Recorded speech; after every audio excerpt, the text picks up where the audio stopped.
see if this helps a little bit with the Rule 5. I know I made this before, but I don't know where I placed it. So if we go into the Rule 5 draft, we'll see a bunch of tabs here, the draft order, the draft pool.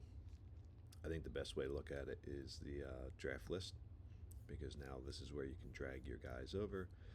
And so the hard part with online leagues is because we run it multiple days, and we're doing that whole import-export routine.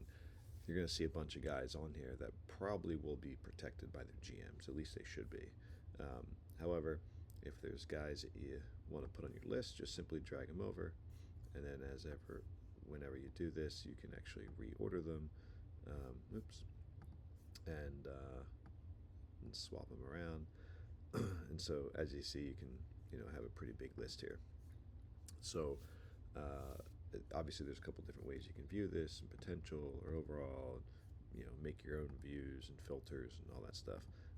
One of the key things I'd recommend is to copy and paste current rounds to all the rounds, and that way you're going beyond just round 1 here.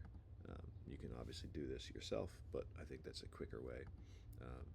And yeah, I think that's the easiest way to do it. Just make sure you're looking at your scout, not OSA. So that's the way to actually partake in the draft, is by making those lists. And then the way to protect your players, I like to look at it in this type of tab, where Rule 5 eligible players and 40-man here. And so I just had the tough decision of who do I protect and who do I not, but it's just simply just dragging and dropping. And anytime a player's on the 40-man, you'll see that little asterisk there, but I think this is the best way to actually just kind of view it here. And that's it. Basically after that, file.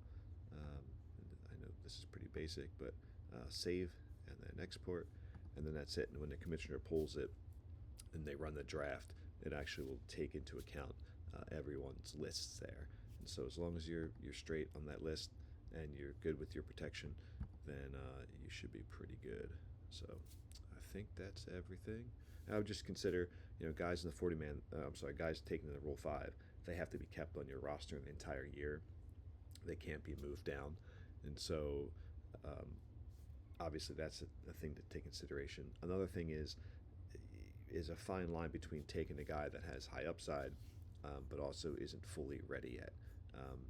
You just don't want to totally dwarf their development there. So if a guy that's listed at 20 and he's in rookie ball, while he has a decent upside, when you look at him, and he's high prospect here, when you actually look at him, he's really not developed yet. So as sexy as he looks to pull up and put into your major leagues and have this high prospect, you're probably going to dwarf his development, being that he's going to jump multiple levels here to do that. So it's a tricky thing in to not take those guys, and then also being the team has to protect them.